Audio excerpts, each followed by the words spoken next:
What's going on, guys? Flickify here with episode 73 of my York City career mode. Today we're going to jump right into a match against Tottenham, and Spurs have been a pretty tough team for us to play against. We had a game against them earlier on in the season, one of our first matches, and we did lose that match. So we're going to be looking for a bit of revenge here against Tottenham, but they've got some great players, and it's going to be difficult for us to beat them here.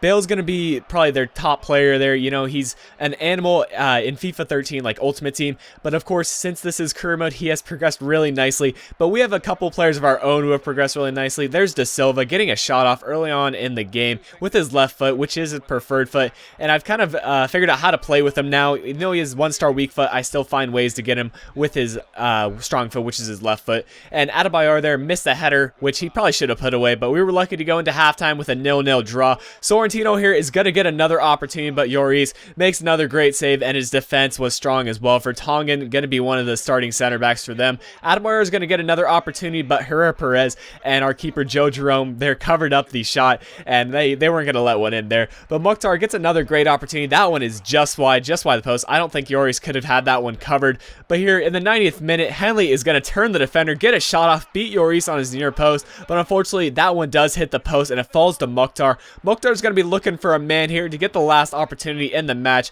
It's going to fall to Azogue, our center defensive mid, and he will get a shot off as well. But Lloris makes a great near post save and cleans things up there, and he just performed so well throughout this entire match. Deserved to keep the clean sheet, and that is how the match will end. Seemed like both teams, both ourselves and Tottenham, had plenty of opportunities, but the keepers and defenses played so well, and the game ended up being a really exciting 0-0 draw. So you don't see that too often. Usually with a 0-0 draw, it's just going to be a boring match, but this match, you know, it probably could have easily been 2-2 or a couple more goals than that. So here I'm looking at maybe signing a striker, which is a free agent, but I decided to hold off for a little bit because I didn't think any other teams would go ahead and sign him.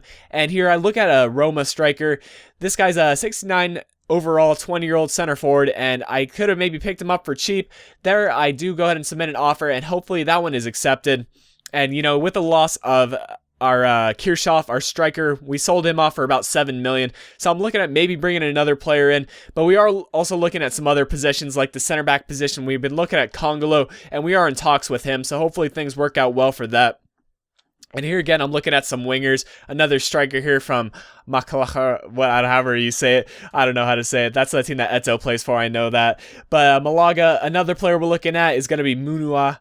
And he is going to be looking to be a good player, but I decided not to submit an offer. And here I think is the right mid that we've also been looking at for quite a while. 21 years old and 74 overall, so really young player with a lot of potential. Put in a really nice offer for him, 6 million as well as Mukhtar. So hopefully that one is accepted and we can maybe add him to the squad. So here West Brom rejected our York City bid. So we were trying to maybe sell off Sorrentino, I think it was, but they were going to have no deals with that. But here the transfer offer for Congolo is accepted, so now we just have to do a contract offer to him, and we're going to be losing Mukhtar and as well as quite a bit of cash, but I think Congolo is going to be a great signing for our team if we do manage to sign him.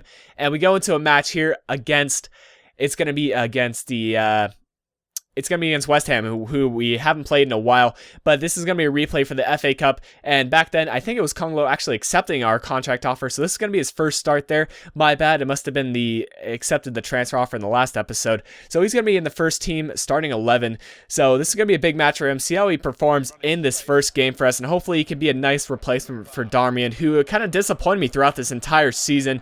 But it's going to be Henley who starts things off, finds De Silva, and De Silva is just going to poke that one in right past the keeper and give us a nice 1-0 lead in the 19th minute. So nice start for us, and that is how we're going to have to play against West Ham. They're a strong team, and they did manage to go ahead and get a late goal in the previous match that we had in the FA Cup to tie things up. But here, we're up 2-0. Sorrentino gets another nice goal in the 27th minute, but unfortunately, it's going to be Canete who does manage to bring one back for them in the 37th minute, so they're looking to get another goal, and we go into halftime with just a 2-1 lead, so definitely still could be either team's game, but we're going to try to make it 3-1 here. Morante is going to turn the defender, but a bad miss from him, to be honest, guys.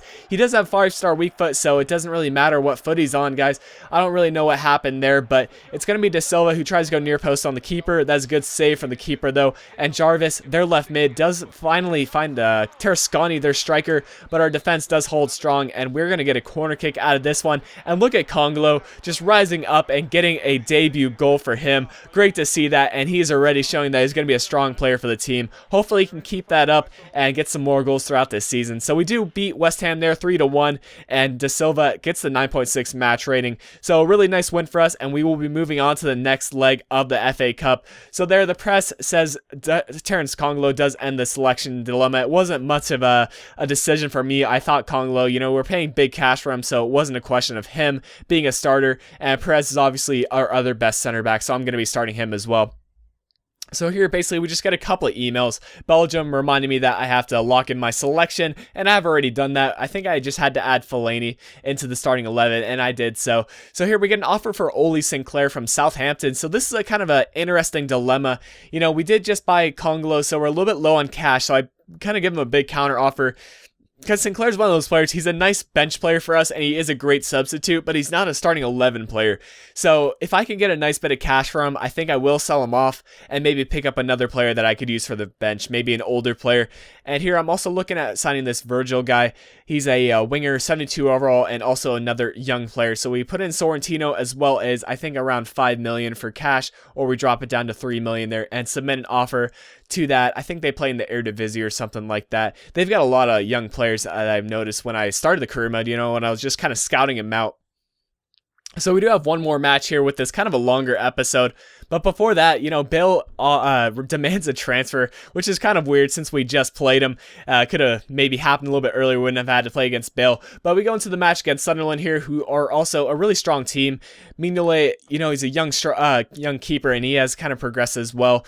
Him along with Lloris, De Gea are just all really young keepers who have progressed to be really nice. But we're going to go all the way into the second half to get an opportunity. It's going to be Bergamelli who gets a shot off. And it really was an exciting game, guys. It was a 0-0 draw, kind of opposite of the Tottenham game. This one was a 0-0 game with not very many opportunities. But Icecheck does get the man of the match rating with a 7.8. So I hope you guys did enjoy this episode for all you career mode fans. If you did enjoy it, please leave a like rating, drop a comment, and subscribe if you haven't already. Anyways, this has been FlickFi. I'll talk to you guys again soon.